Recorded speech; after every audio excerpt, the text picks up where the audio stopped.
Hello all, Tony here from Immortality IMT cryptocurrency for the longevity field. Today we have an article. It reads Longevity Investment 2021 from Seed to SPAC by Longevity Technology. And here we have Phil Newman, Editor-in-Chief of Longevity Technology. We've met a few times. Great guy. Get ready for this one because we all know what it's going to say. If you haven't heard, the longevity field is an emerging field of investment. Because of all of the wealthy people that have invested in it, created startups. There's over this year especially, there has been a flood of startups and investment. Probably the biggest year ever for the longevity movement. Longevity movement is about the medicine of shrinking morbidity and mortality, extending mortality. Now, Phil Newman has his finger on the trigger, obviously, and I'm sure he was itching to get this article out. Let's go. Bezos, Angamaya, Grevy, Koshler, and 16Z, our editor-in-chief, takes a spin through some of the longevity investment highlights of the year.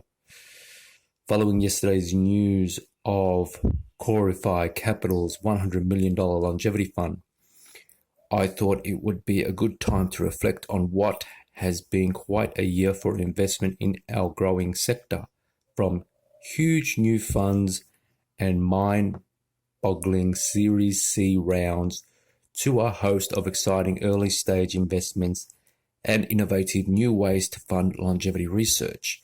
2021 has been a fascinating ride from a longevity investment perspective, with more than $2 billion flowing into the sector in the last 12 months. While the Corify Fund is certainly exciting news, it's only one of the several longevity-related funds to be announced in 2021.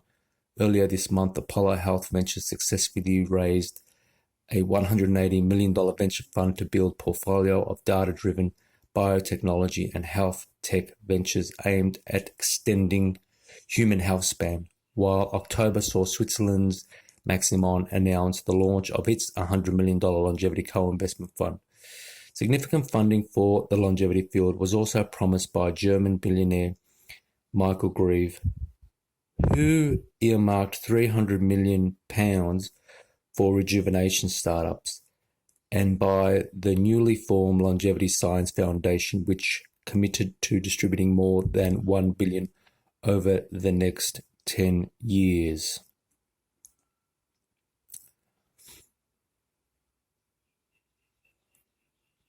Jeff Bezos is weighed in with Altos Labs.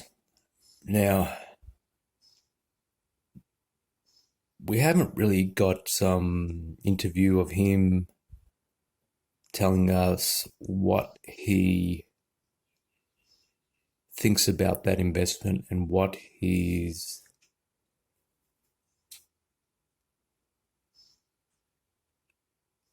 prospective outcomes are for that investment. It would be good to hear what he has to say about it. But it's no coincidence that the richest man in the world, or one of the richest people in the world, is certainly going to get their life extension, health extension treatments. And for us who are privileged enough to be involved in this field, we are also thinking how we are going to get those therapies as well. And we're not talking about heading to the local store and picking something up off the shelf. We're talking about the top level, the top shelf therapies, which are probably not going to be available to everyone.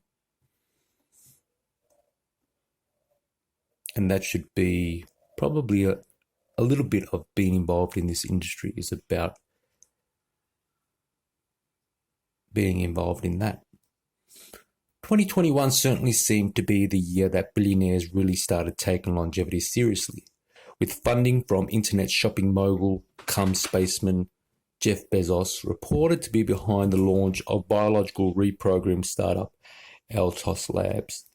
And in March, German investor Christian Angermayer teamed up with David Sinclair and Peter Attia to announce a $200 million biotech SPAC,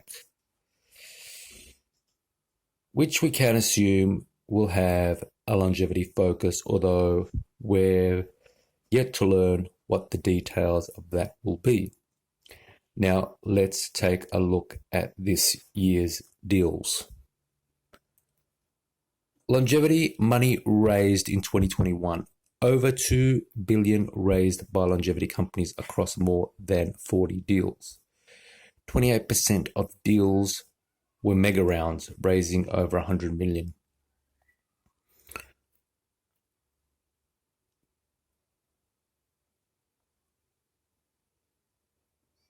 Top 10 longevity fundraisers. Calico. Well, no surprise there. That's Google, and they are swimming in cash, and $500 million for them is not that much, but they dwarf everything else. And Calico has been going at it for a few years, and they're not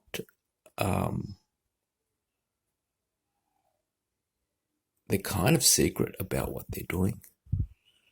In Silico Medicine, Humanosite Inc., Gyroscope Therapeutics, Capside Biotherapeutics, Cellularity, Huma Therapeutics, eGenesis, Mesoblast, Cambrian Biopharma.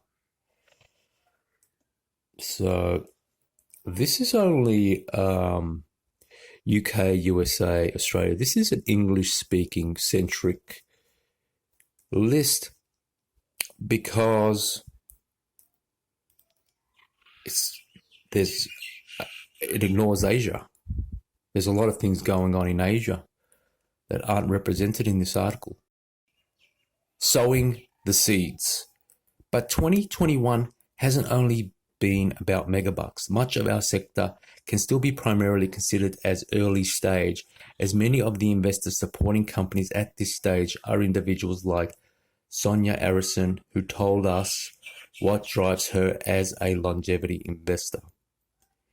The year kicked off with R42 Group's announcement of a $14 million fund for seed investment in longevity ventures. The fund also immediately announced its first investment in mitochondrial transfusion startup Matrix and has gone on to make several interesting investments throughout the year.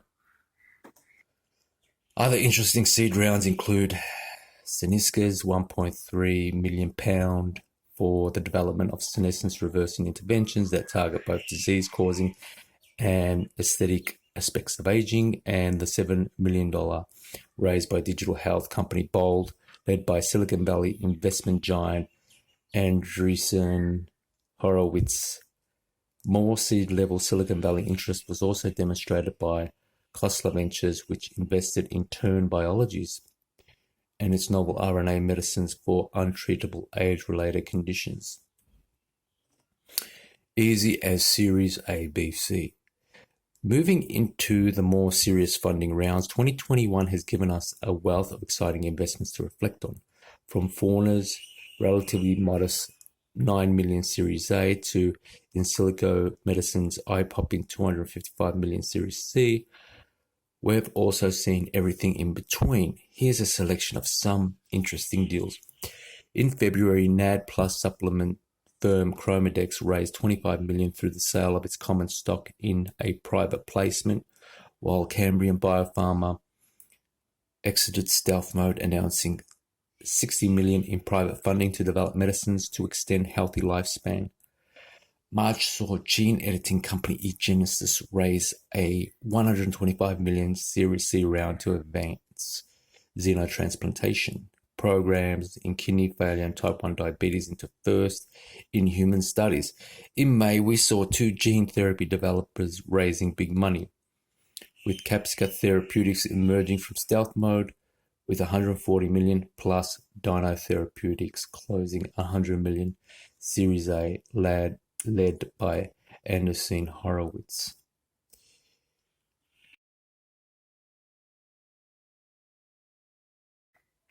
The summer shone brightly on Assured Allies, an insurtech company working on evidence-based successful aging, which closed a $18.3 million Series A in July, with its primary focus on dog longevity. Loyal announced a sizable $27 million round in September as it bounds eagerly towards clinical trials. In October, Rejuveron announced it was leading a Series B round, £15.7 million in Rejuvenate Biomed, which develops novel combination drugs for age-related diseases. And just last month, longevity biopharma Fountain Therapeutics announced it had secured an additional $15 million funding round, bringing its total Series A funding to $26 million. Alternative routes to funding. One of the most interesting aspects we've seen in the longevity investment space is a clear interest in finding alternative approaches to fundraising. Crowdfunding remains an option for early-stage ventures seeking funding outside of the traditional investment channel, as demonstrated by Zero State Alpha, the Buck Institute incubated startup, which cruised through its minimum funding target of $300,000 with weeks to spare. Zero State Alpha's co-founders. But it's the blockchain that perhaps leads the most interesting new developments in funding longevity. We were excited to see the emergence of open platforms like VitaDeo, which aims to accelerate longevity R&D through community-governed and decentralized drug development, and which raised more than $5 million at its Genesis auction. And the Immortality IMT. We're a new cryptocurrency, so next year he has to include us. And there has also been a strong crypto flavor on this year's longevity investment buzz, as the crypto community gets behind research and technology that targets aging. Angel Vassetti, founder of crypto conglomerate Moonrabbit, told us that he aims to spur innovation, growth, and monetization of the longevity industry, especially its radical and experimental niches that may lack access to traditional funding and support. With crypto, you have the new money of those that have made it in crypto. They haven't made it in crypto by being involved in longevity, but now that they've made it in crypto, they are having a longevity startup or investment. And it's more than Moonrabbit, Ethereum's founder, it's Cardano's founder, it's Coinbase's founder, it's many of those people that have founded those highly successful cryptos. They want that longevity science. The SENS Research Foundation was one to benefit from this trend, raising more than 20 million, 4 times its annual budget, in just 2 days with the support of Hex founder Richard Hertz and its new currency, Pulse. Well, Immortality IMT is a cryptocurrency for the longevity field, and anyone can buy it. Anyone can speculate on it. Anyone can speculate on its future evaluation. This year, there has also been a lot of buzz around the Hevolution Foundation, a Saudi-backed nonprofit that will provide investments in biotech to incentivize health span science across disciplines and borders. Details are still sketchy, but with apparently around $1 billion at its disposal and Life Biosciences chairman Mahmood Khan at the helm, we look forward to bringing you more news on this in the new year. Our aim is to have one private clinic where a lot of these therapies might wind up in a private setting. That private clinic is only available to investors. That is, people who own the cryptocurrency. The reason why is because a lot of what's going on here isn't going to get past the FDA. And it's going to be floating around and it'll eventually disappear. Our position is to have a private clinic that, if any of these ones are exceptional, we'll probably pick them up. And I don't mean the company, because we're not into this model. This is a model, a high risk model. They are putting money in these startups that are likely, 90% of them, will not pass the FDA. But it's important research and there's money going in there. But the likelihood is that it's not going to pass the likelihood is most of this stuff is going to fade away and not pass the FDA. The difference with Immortality IMT is that if you invest in Immortality IMT, you're not locked in. You're not putting your money into something that might never eventuate. So this model of funding seems to be outdated for the most part. And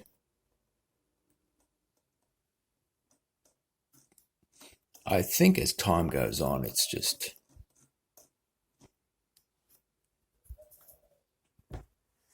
just burning people.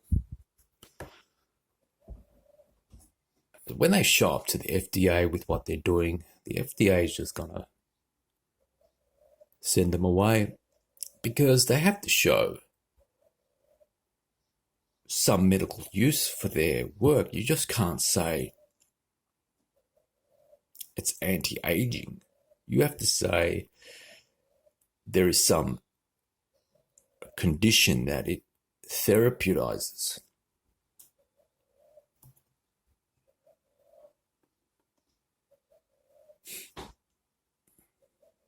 So, I mean, the critical look at the space, and I think the work that we've done on the way this whole model is conducted is superior. We have a superior model to all of this for the investor.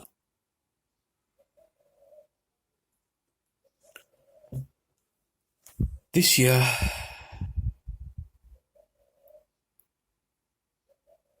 there has also been a lot of buzz around the Evolution Foundation, a Saudi-backed non-profit private investment.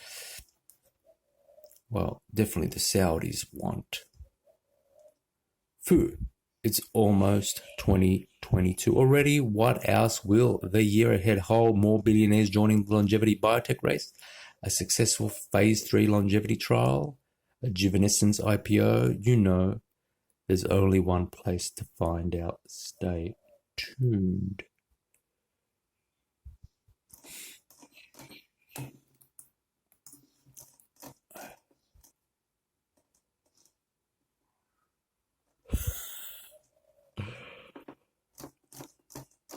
So longevity investment. So article reads longevity investment 2021 from seed to SPAC.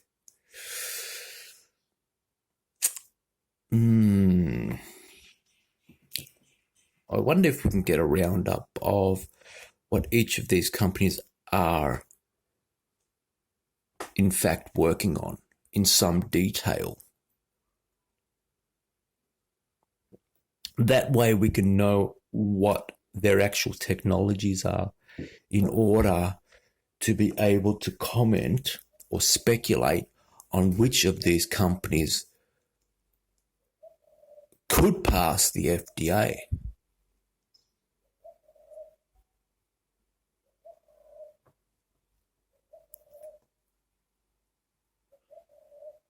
Okay, so there it is. Longevity Investment 2021 from seed to SPAC. Immortality IMT, cryptocurrency for the longevity field. You're not locked in as an investor to any of these things and the troubles that they will likely face with the FDA.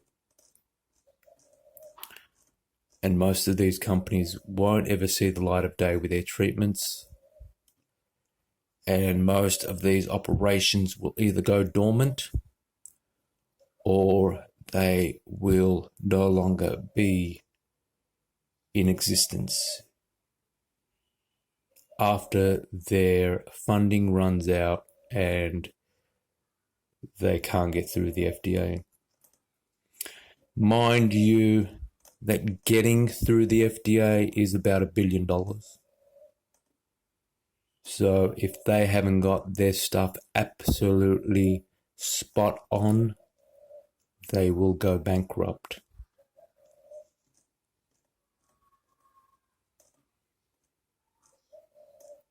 And in actual fact,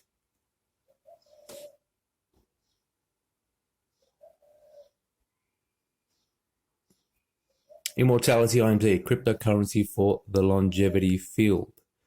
Get on the website, check it out. Yesterday, we previewed our marketplace. Now, this adds great utility to our cryptocurrency. It allows any holder of Immortality to buy products in the marketplace. It's multi-vendor, so anyone can start a store, anyone can sell products, but in the marketplace, the only currency which you can buy and sell with is Immortality IMT. We expect that when we reach multi-million-dollar market cap, that the marketplace will be an increasing avenue for growth and utility of the cryptocurrency. And when we say invest in Immortality IMT, we're a low-cap startup, so we're still very young. We're not saying 20 million or 250 million. We're saying $20 or $50. And that's a pretty good investment. If you want to have a good investment in Immortality IMT, or 125 million, but $100, $200, that's more than enough. We'll need to get our market cap to in excess of $1 million to become treated as serious in the field. You had those guys bring in Belmonte, and put Shinya Yamanaka on the board. Okay, all right, those guys probably will get something out, but that thing they'll get out, that won't go through the FDA. Right, that's going straight into the back pocket of Jeff Bezos and co. The dog people, the dog strategy is all about getting around the FDA. So the dog people might have it, right? Because they can avoid the FDA by treating dogs. It's a veterinary thing. This is an indicator of the FDA that they can't pass any of this stuff through the FDA. Chromadex is probably the best of the lot, but it only raised 25 million. Okay. That's enough. What do you think? Longevity investment 2021. Are we in a young industry? Are we in an emerging industry? Will longevity become as big as medical funding in X amount of years? Okay. Bye-bye.